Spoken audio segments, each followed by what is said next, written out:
नमस्कार, मैं हूं आशीष त्रिपाठी आपके साथ। जोरदार भूकंप आया रूस में और इतना भयंकर यह भूकंप था कि पूरी धरती कांप उठी। रूस के कामचटका प्रायद्वीप के प्रशांत तट पर बुधवार 8.7 की तीव्रता का भूकंप मापा गया और भूकंप के बाद पूरे इलाके के लिए सुनामी की चेतावनी जारी की गई है। भूकंप और सुनामी का असर जापान तक में देखने को मिल सकता है और रूस के कामचटका प्रायद्वीप के प्रशांत तट पर आए इस भूकंप से बड़ी तबाही के संकेत हैं, क्योंकि रेक्टर स्केल पर इसकी तीव्रता 8.7 मापी गई है। अगर प्रथम दृष्टया देखा जाए तो अभी तक किसी नुकसान की तो खबर नहीं है। यूएसजीएस के मुताबिक रूस के सुदूर पूर्वी तट और जापान के कई इलाकों के लिए भी सुनामी अलर्ट जारी किया। नेशनल वेदर सर्विस यानी राष्ट्रीय मौसम सेवा के सुनामी चेतावनी केंद्र ने रूस के पूरे हवाई राज्य के लिए सुनामी चेतावनी जारी की।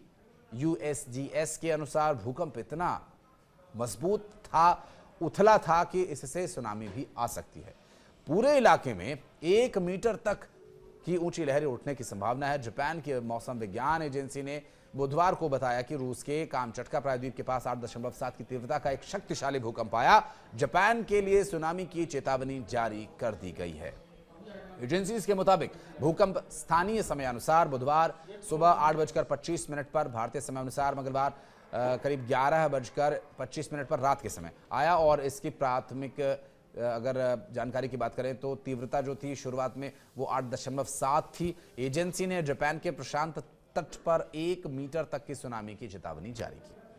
हालांकि अभी तक किसी तरह का कोई नुकसान हुआ या नहीं हुआ इस बारे में कोई डिटेल्स तो नहीं आ पाई हैं, लेकिन जापान के एनएचके टेलीविजन के अनुसार भूकंप जापान के 4 बड़े द्वीपों में से सबसे उत्तरी द्वीप होक्काइडो से लगभग 250 किलोमीटर यानी 250 किलोमीटर लगभग 160 मील दूर था और इसे केवल हल्का महसूस किया गया। अमेरिकी भूवैज्ञानिक सर्वेक्षण ने यह कहा कि भूकंप 19.3 किलोमीटर यानी लगभग 12 मील की गहराई पर आया है और रूस की ओर से कामचटका पर पड़ने वाले प्रभाव के बारे में तत्काल कोई जानकारी नहीं मिल पाई है। दरअसल रूस के पूर्वी तट पर 8 की तीव्रता वाले भूकंप के बाद सुनामी की चेतावनी जारी की गई, क्योंकि जब भूकंप टेक्टोनिक प्लेट्स के टूटने, सरकने या टकराने की वजह से आता है तो अगर उसका केंद्र समुद्र के किसी गहरे तट में है, उसके भी नीचे है, तो इसका असर समुद्र की लहरों पर भी देखने को मिलता है और जो कि खतरनाक कई बार साबित होता है। हालांकि ये तीव्रता काफ़ी अधिक थी, इसलिए ज़्यादा इसकी समस्या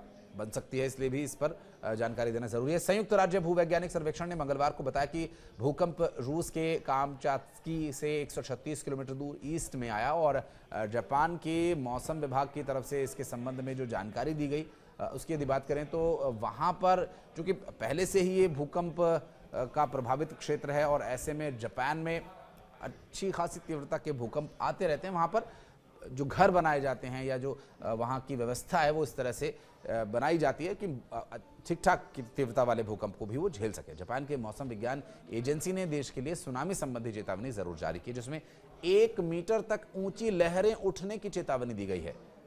प्रशांत सुनामी चेतावनी केंद्र ने हवाई राज्य के लिए तत्काल सुनामी चेतावनी जारी की है।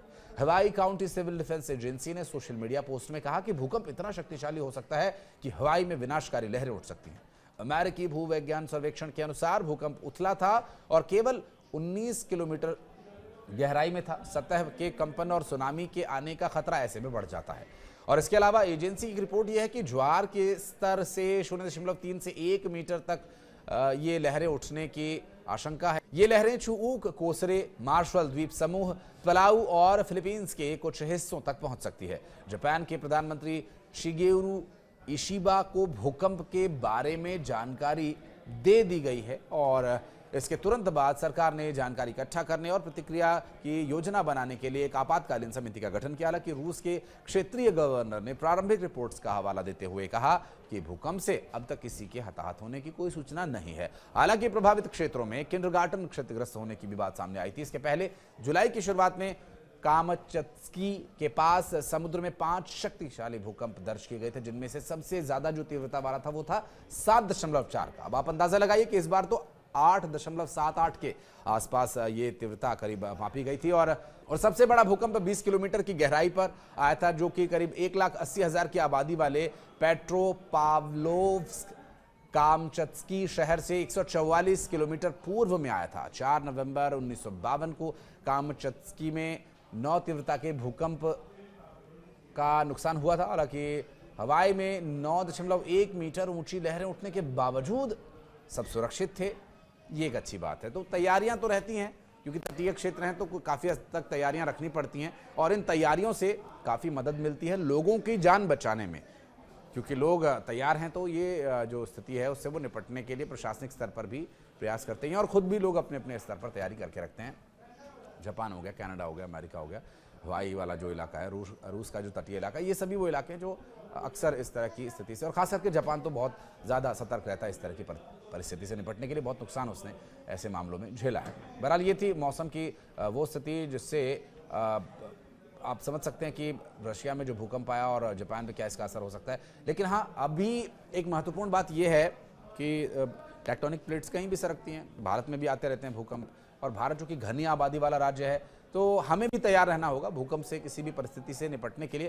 तो एक छोटा सा एक कॉन्टेस्ट करते हैं कि आप हमें ये बताइए कमेंट सेक्शन में आकर के कि यदि भगवान न करे कोई ऐसी परिस्थिति बनती है और आपको बचना है, खुद को भी बचाना है और दूसरों की भी मदद करनी है, तो क्या क्या आप कर सकते हैं भूकंप आने की स्थिति में। पहली वो 5 बातों का क्या हमें ध्यान रखना होता है, आप अपने कमेंट सेक्शन में बताइएगा हमें, और फिर हम आपको नाम मेंशन करेंगे अगली वीडियो में।